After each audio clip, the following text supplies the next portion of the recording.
अरुंधति की प्रशंसा देखते ही बनती थी। आज उसकी जीत का जश्न मनाने के लिए अपने लोग थे, जो उसने पहले अपने जीवन में कभी भी महसूस नहीं किया था। तभी मैदान में महामंत्री की जोरदार आवाज गूंजी। तीरंदाजी के पहले भाग में जो राज्यों के उम्मीदवार विजय हुए थे, वे लोग दूसरे चरण में पहुंच चुके हैं। पहले चरण में विजय हुए उम्मीदवार मैदान में आकर अपना स्थान ग्रहण करें। ये सुनते ही जितने भी उम्मीदवार थे, वे सब मैदान में इकट्ठा हो गए। महामंत्री ने तेज आवाज में कहा, इसमें भी आपको सिर्फ 3 मौके दिए जाएंगे। सिपाही एक के बाद एक तस्करी आसमान में फेंकेंगे। वह कुल 10 तस्करी होंगी। जो जितनी तस्करी अपने तीर से भेदेगा वही विजय कहलाएगा। इसलिए अपना 3 कमाल संभाल के निशाना लगाइए। सुनते ही सब अपने तीर कमान से लेकर सावधानी की मुद्रा में खड़े हो गए। पहले उम्मीदवार को मैदान में बुलाया गया। एक सिपाही ने अपनी पूरी ताकत से आसमान में एक तस्करी फेंका। उम्मीदवार ने पहले तीर कमान संभाला, अपना तीर छोड़ा, लेकिन वह असफल हो गया। इसमें 3 मौकों में से मुश्किल से 2 तस्करी भेद पाया, बाकी जमीन पर आ गिरी। वो उम्मीदवार मुंह लटकाए अपने स्थान पर चला गया। इस तरह एक एक करके सभी उम्मीदवार आए। उनमें से कुछ सफल हुए, कुछ असफल। अंत में 3 राज्य के उम्मीदवार बाकी रह गए, उदयपुर, जौनपुर और जागीरपुर। उदयपुर का उम्मीदवार पहले मैदान में आया। उसने अपना तीर कमान संभाला और आसमान की तरफ से फेंका। सिपाही ने एक साथ 5 तस्करी आसमान में फेंका। उसने बड़ी कुशलता से उसने उन तस्करी में से 4 को आसानी से भेद दिया। ऐसा करते हुए उसने 3 मौकों का उपयोग करते हुए 8 तस्करी को आसानी से भेद दिया। मैदान में तालियों की गूंज सुनाई देने लगी। अब जागीरपुर और जौनपुर के आखिरी में उम्मीदवार बचे थे। जागीरपुर का उम्मीदवार बहुत ही मजबूत उम्मीदवार था। वह तीरंदाजी में बहुत ही कुशल था।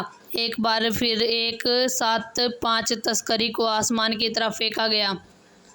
आसानी से 4 तस्करी को आसानी से भेद दिया। उसने 3 मौकों में 9 तस्करी आसानी से भेद दिए। जागीरपुर के राजा के लोगों में जोश देखते ही बनता था। वह अपने उम्मीदवार के लिए जय जयकार कर रहे थे।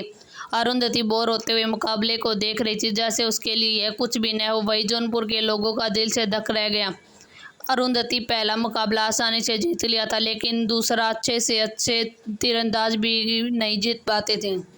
अरुंधति मैदान में खड़ी हो गई, अपने 3 कमान में संभाले और अपने कमान पर साथ 5 तीर चढ़ाए। उसने सिपाही को इशारा किया। सिपाही ने एक साथ 5 तस्करी आसमान पर उड़ाई। उसने आसमान पर 5 तीर एक साथ छोड़े। मैदान में एकदम सन्नाटा छा गया। सभी के दिल धक से रह गए। सब सांस रोके हुए आसमान की तरफ देख रहे थे। उनकी आंखें खुली की खुली रह गई। उनके लिए यह कोई चमत्कार से कम नहीं था।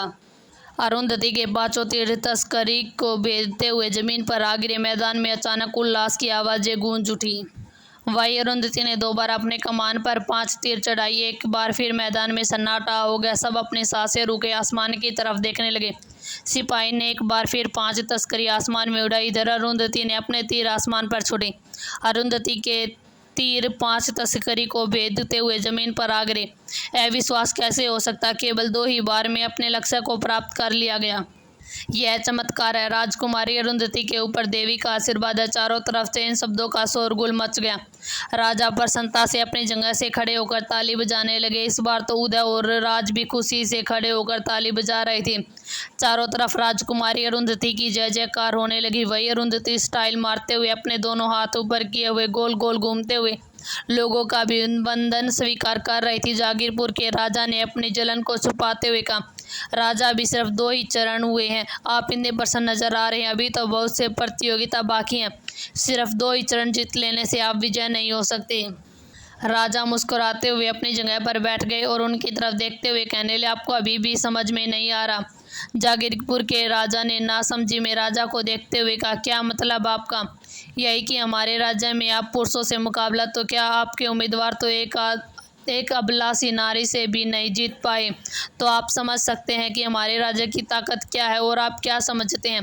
आप लोगों का षड्यंत्र मुझे समझ में नहीं आ रहा। मुझे सब समझ में आ रहा है कि आप सब लोग मिलकर हमें नीचा दिखाना चाहते हैं। हमारी ताकत को कमज़ोर दिखाकर उन राज्यों के साथ मिलकर आप हमारे राज्य पर राज करना चाहते हैं। ये सुनते जागीरपुर के राजा के माथे पर पसीना निकलने लगा। उसने जल्दी अपने माथे का पसीना साफ करने लगा। राजा मुस्कुराते हुए सामने की तरफ देखने लगे, जहाँ महामंत्री मैदान में खड़े होकर सबको शांत कर रहे थे। इस प्रतियोगिता में सिर्फ 5 राज्य के उम्मीदवार जीते। नंबर 1 पर जौनपुर, नंबर 2 पर जागीरपुर, नंबर 3 पर उदयपुर, नंबर 4 पर रायपुर और नंबर 5 पर कला पर। यह सुनते ही लोगों में एक बार फिर से तालियां गूंज उठी। जौनपुर के लोग हर्षोल्लास से उछल रहे थे, एक दूसरे को गले लगा रहे थे। वही देवराय अपनी खुशी को दबाते हुए अपनी सुंदर सी पुत्री को देख रहे थे। वही नयन के पिता का गुस्सा चरम सीमा पर पहुंच चुका था। उसने एक सिपाही को अपने पास बुलाया और उसके कान में कुछ कहने लगे। सिपाही उनकी बात सुनकर वहां से चला गया। अब देखता है कि तू तीसरा चरण कैसे जीतती हो। ये कहते हुए महामंत्री कुटिलता से मुस्कुराए। वही राजकुमारी नयन भी नफरत और गुस्से को दबाए हुए सुलोचना के पास बैठी थी। सुलोचना प्रशंसा से जोर जोर से ताली बजा रही थी। वही देवराय के पास राज दरबार के ऊंचे पद वाले लोग आकर उनको बधाई दे रहे थे और एक दूसरे के गले लग रहे थे। मंत्री जी, मुझे नहीं पता था कि अरुंधति इतनी सुंदर और गुणी है, इसमें इतने गुण है। वे एक दूसरे को बधाई देने लगे। अरुंधति के भाई भी अपना सर ऊंचा किए हुए मैदान में खड़े हुए अपने पाठशाला के सहपाठी को देख रहे थे। तभी वह महामंत्री की आवाज़ एक बार फिर गूंज उठी। तीसरा चरण तीरंदाजी का आरंभ होता है, लेकिन यह तीसरा चरण मौत और जिंदगी का खेल होगा। इसमें आपको आंखों पर पट्टी बांधकर निशाना लगाना होगा। आपको एक बार मौका दिया जाएगा। इस तीसरे चरण में अगर आपको डर लगता है तो आप अपना नाम हटा सकते हैं। नाम हटाने के लिए आपको दंड के तौर पर 1000 सोने के सिक्के देने होंगे। इसलिए तीसरे चरण में कदम रखने से पहले आप लोग एक बार अपने लक्ष्य को जरूर देख लें। ये कहते हुए महामंत्री ने अपना हाथ उठाया। वहां पर 5 कपड़े ढके हुए बड़े से बड़े गोल चक्कर सामने लाए गए। कृपया करके अपने लक्ष्य को देखिए। महामंत्री ने इशारे पर वह कपड़ा उसे बड़े से चक्कर से हटा दिया। अरुंधति ने अपने लक्ष्य को देखा तो उसका हाथ कांप गया, उसके चेहरे का रंग उठ गया। उसने विश्वास से अपने लक्ष्य को देखा और फिर राजा की तरफ देखने लगी। यही हाल उन उम्मीदवारों का भी था। अरुंधति के सामने उसका छोटा भाई सोम उसे गोल चक्कर में बंधा हुआ था और उसके सर पर 100 नंबर लिखे हुए थे। अरुंधति को समझ में आ गया था कि उसे आंख बंद करके अपने भाई के प्राणों को भी बचाना है। कलापुर और उदयपुर के उम्मीदवारों ने भी अपने अपने लक्ष्य को देखा तो उन्होंने तीर कमान मैदान में फेंक दिया। उदयपुर के उम्मीदवार के सामने उनकी गर्भवती पत्नी और उनके सामने लक्ष्य की तौर पर बंधी हुई थी। वही कलापुर के उम्मीदवार के सामने उसके बूढ़े पिता, जागीरदार के उम्मीदवार के सामने उनकी माँ और रायपुर के उम्मीदवार के सामने उनका बेटा लक्ष्य के तौर पर गोल चक्कर में बंधे हुए थे। कलापुर और उदयपुर के उम्मीदवार ने 3 कमान मैदान में फेंक दी और उन्होंने अपनी हार मान ली और वे मैदान से अपने लोगों को लेकर निकल गए। राजा ने जब सोम को बंधे हुए देखा तो हैरान होते हुए जल्दी से राज को अपने पास बुलाया। राजकुमार राज भी हैरान थे। इस तीसरे चरण में तो इस राज्य से खूंखार अपराधी को लक्ष्य के तौर पर बांधा जाना था, उसकी जगह सोम कैसे आ गया। 3 चरण के नियम के अनुसार सिर्फ राज्य के नागरिक होना ही जरूरी था। राजकुमार, ये कैसे हुआ? आपको यह कितनी बड़ी गलती है, राजा ने क्रोधित होते हुए कहा और फिर मैदान की तरफ देखने लगे जहाँ अरुंधति अपनी आंखों में शिकायत लिए हुए राजा को देख रही थी। राजकुमार, ये कैसा हुआ? सभी राज्यों के उम्मीदवारों के रिश्ते कैसे लक्ष्य के तौर पर बांधे गए? यही तो नियम में नहीं था। राजा ने राजकुमार राज से क्रोधित होते हुए कहने लगे, क्योंकि यह जिम्मेदारी उन्हीं की थी। वही जागीरपुर और अन्य राज्य के लोग भी इस बात से हैरान हो रहे थे। ये हुआ तो हुआ कैसे? मुझे नहीं पिताजी। नियम के खिलाफ अनुसार हर राज्य के खूंखार अपराधियों को ही लक्ष्य के तौर पर बांधा जाता था, लेकिन इस बार क्या हुआ मुझे नहीं पता। मैं जल्द ही पता लगाता हूँ। ये कहते हुए राजकुमार अपने पास खड़े हुए सिपाहियों को बुलाया और उनकी तहकीकात करते हुए कहा।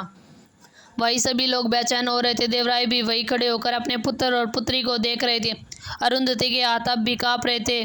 पहले जीवन में किसी को मारना उसके लिए सेब काटने के बराबर था, लेकिन इस जीवन में उसने सभी का प्रेम पाया। परिवार क्या होता है उसने जाना। वह कैसे अपने छोटे भाई को लक्ष्य के तौर पर भेज सकती थी। डर लगता। तभी उसके कानों में देवदूत की आवाज़ आई।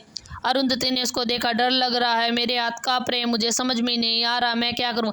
देव ने उसके सर पर हाथ रखते हुए कहा, अरुंधति बनकर नहीं, नैना बनकर सोचो। अगर तुमने इस तीसरे चरण में हार मान ली तो तुम्हारा राज्य का अपमान होगा। इस राज्य को हमेशा के लिए दूसरे राज्यों के सामने दबना होगा। और दूसरी तरफ तुम्हारा छोटा भाई जिसे तुम बहुत ही प्रेम करती हो, इसलिए कह रहा हूँ कि तुम अरुंधति बनकर नहीं, नैना बनकर सोचो। ये कहते हुए देवदूत वहाँ से गायब हो गया। अरुंधति को समझ में आ गया था कि उसे अपने पर यकीन करना है। वह अरुंधति नहीं, नैना है जिसने कभी हार नहीं मानी थी। महामंत्री की आवाज़ मैदान में एक बार फिर गूंजी। अब तीसरे चरण में सिर्फ 3 उम्मीदवार इस मैदान में है। प्रतियोगिता शुरू की जाए। सबसे पहले जागीर के पुर का उम्मीदवार अपने लक्ष्य के सामने खड़ा था। उस उम्मीदवार की आंखों में आंसू भरी आंखों से अपने पिता को देखा। उसके पिता उम्मीद भरी नज़रों से उसे देख रहे थे। उसके हाथ कांपने लगे। तभी एक सिपाही आकर उसकी आंखों पर पट्टी बांध ली। उस उम्मीदवार का आत्मविश्वास डोलने लगा था। उसने कांपते हाथों से कमान पर तीर चढ़ाया और अपने लक्ष्य की तरफ छोड़ दिया। सबकी सांसें रुक गई। उसका तीर उसके पिता के सर के ऊपर से होते हुए दूसरी तरफ चला गया। उसने जल्दी से अपनी आंखों से पट्टी हटाई। अपने पिता को सही सलामत देखकर उसने ठंडी सांस भरी और तेजी से बढ़कर अपने पिता की रस्सियां खोलने लगा और उसने अपने पिता को कस के गले लगा लिया। अरुंधति की भी सांस ऊपर नीचे हो रही थी। उसके पिता को सही सलामत देखकर उसने ठंडी सांस छोड़ी। अब अरुंधति की बारी थी। वह अपने भाई की सोम के सामने जाकर खड़ी हो गई और कहने लगी, मुझ पर यकीन रखना। अरुंधति की आंखों में अपने छोटे भाई के लिए अनंत प्रेम था, जो उसका भाई उसकी आंखों में देख रहा था। मुझे तुम पर यकीन है मेरी बहन, तुम निश्चय होकर अपना लक्ष्य साधो। सोम उसका हौसला बढ़ाते हुए कहा। अरुंधति अपने स्थान पर आई। उसने एक सिपाही आकर उसकी आंखों पर पट्टी बांध दिया। सभी एक दूसरे का हाथ पकड़े हुए थे। रानी ने राजा का हाथ को कसकर पकड़ रखा था। देवराय अपने दोनों हाथ जोड़कर अपने दोनों बच्चों के लिए ईश्वर से प्रार्थना करने लगे। अरुंधति की आंखों में पट्टी बंधी हुई थी, लेकिन वह इस बार अरुंधति नहीं, नैना थी, जिसने किसी भी हालत में हार नहीं मानना सीखा था। अरुंधति ने अपना तीर कमान उठाया और मन में ईश्वर से प्रार्थना करने लगी, हे ईश्वर, मेरी मदद करना। इस जीवन में मैं किसी भी अपने को नहीं खोना चाहती, मेरा साथ देना। ये कहते हुए उसने तीर कमान संभाला और अपने भाई की स्थिति को अपने दिमाग में डालते हुए उसने तेज से तीर छोड़ दिया। तीर छोड़ने के बाद भी पूरे भीड़ में सन्नाटा मचा हुआ था। अरुंधति का दिल कांप रहा था। उसने जल्दी से अपनी आंखों की पट्टी हटाई और सामने देखने लगी। अचानक ही भीड़ से शोर उठने लगा। अरुंधति अपने घुटनों के बल बैठ गई। उसकी आंखों में आंसू गिर रहे थे। अरुंधति के आंसू जमीन पर गिर रहे थे। उसका दिल धक धक हो रहा था। भीड़ की तेज उल्लास की आवाज़ से अरुंधति ने सर उठाकर सामने की तरफ देखा। उसका भाई सही सलामत मुस्कुराते हुए अपनी बहन को देख रहा था। अरुंधति तेजी से अपनी जगह से उठकर अपने भाई की रस्सियां खोलने लगी और उसे गले से लगा लिया। वही देवराय की आंखों से आंसू गिर रहे थे। वह घुटने के बल जमीन पर बैठ गई। तुम्हारा धन्यवाद मेरे भाई को, तुमने मुझ पर विश्वास रखा। अरुंधति अपने भाई को एक बार फिर अपने गले लगाते हुए कहा। सोम ने हंसते हुए कहा, मुझे तुम पर शुरू से ही विश्वास था कि हमारी बंदरिया कुछ कर पाएगी। अरुंधति ने उसे घूर कर देखने लगी। तभी महामंत्री की आवाज़ एक बार फिर मैदान में गूंज उठी। तीरंदाजी की प्रतियोगिता का प्रथम स्थान जौनपुर को जाता है। इसके पास 200 अंक प्राप्त किया। वही जागीरपुर के उम्मीदवार के पास 100 अंक प्राप्त हुए हैं और रायपुर के 150 अंक। इसलिए जौनपुर को प्रतियोगिता में प्रथम स्थान दिया जाता है। ये सुनते ही मैदान में एक बार फिर से उल्लास से लोग ताली बजाने लगे। राजा अपने स्थान से खड़ा होकर अपने दोनों हाथ पीछे करते हुए एक बार घमंड से अपने साथ बैठे हुए सभी सभा की तरफ देखने लगता है, जिनका चेहरा काला पड़ा हुआ था। जागीरपुर का राजा के हाथ की मुठिया गुस्से से कस गई थी। एक बार फिर इस राज्य से उसको मात मिली थी, लेकिन चलो कोई बात नहीं है, सिर्फ एक तीरंदाबाजी की प्रतियोगिता थी। अभी तो बहुत सी भाग्य। जागीरपुर का पूरा राजा अपने मन में सोचते हुए वह गुस्से से अरुंधति को घूरने लगा। वही राजा अपने जगह से खड़े होते हुए अरुंधति को गौर से देख रहा था। तुम कौन हो अरुंधति? क्यों नहीं लगती तुम्हें? ऐसा देखकर क्यों महसूस होता है कि तुम कोई और हो, और फिर कभी लगता है कि तुम वही अरुंधति हो? तुम मेरे लिए पहली बनती जा रही हो। रानी रूपमती राज के चेहरे को उतरते हुए चढ़ते हुए भावों को देख रही थी। वही आदित्य अपनी आंखों में बहुत सारा प्यार लिए अरुंधति को देख रहा था। दोनों अजय और विजय और सुलोचना जोर जोर से तालियां बजाकर प्रसन्न हो रही थी। मंत्री ने जोरदार आवाज में कहा, अब तलवारबाजी की प्रतियोगिता कल आरंभ होगी। इसी के साथ यह प्रतियोगिता यही समाप्त होती है। यह सुनते ही सभी लोग अपने स्थान से उठकर अपनी अपनी जगह से जाने लगे। राजा जाते हुए राज से कहने लगा कि वह अपने तीनों भाइयों के साथ आकर उनसे कमरे में मिले। कमरे में राजा अपने पीछे हाथ बांधे इधर उधर टहल रहे थे। रानी वहीं पर एक कुर्सी पर बैठी हुई थी और सारे राजकुमार घुटनों के बल सिर झुकाए हुए बैठे थे। राज ने मेज पर रखा हुआ एक चाय का प्याला उठाकर राज की तरफ फेंका। राजा का फेंका हुआ प्याला राज के माथे पर जा लगा और वहां से खून निकलने लगा। तीनों भाई ने डर से अपना सर नीचे कर रखा था। यह जिम्मेदारी मैंने आपको दी थी, फिर इसके बाद भी इतनी बड़ी गलती कैसे हो गई? कहाँ पर चूक कर दिया आपने? राजा ने चीखते हुए राज से कहा। राज सर झुकाते हुए कहने लगा, पिताजी मैंने पूरी व्यवस्था अच्छी तरह से जांच की थी। बड़े भाई सत्य कह रहे हैं पिताजी, हम सब ने अच्छी तरह से इसकी जांच की थी और फिर पता नहीं जाने कहाँ से गड़बड़ हो गई या किसी ने हमारे राजा के खिलाफ साजिश की। आदित्य ने अपना सर वैसे झुकाए हुए कहा, मुझे बहाना नहीं सुनता, यह सब तुम सबकी जिम्मेदारी थी कि प्रतियोगिता में कोई भी गड़बड़ नहीं होनी चाहिए। कि यह कैसे हुआ तुम्हें पता है? अगर उन उम्मीदवारों की किसी भी परिजन को हानि होती तो इस राज्य में क्या होता? यही सब तो राजा जो आज बैठकर प्रतियोगिता देख रहे थे, ये सब मिलकर हम पर हमला कर देते, उन्हें बहाना मिल जाता हम पर हमला करने का। आपको पता है कि हम चारों तरफ से दुश्मनों से घिरे हैं, इसके बाद भी आपसे इतनी बड़ी भूल हुई है। राजा ने गुस्से से अपने बिस्तर पर बैठते हुए राज को देखते हुए कहा, हम इसका पता लगाएंगे पिताजी, राज ने सर झुकाते हुए कहा।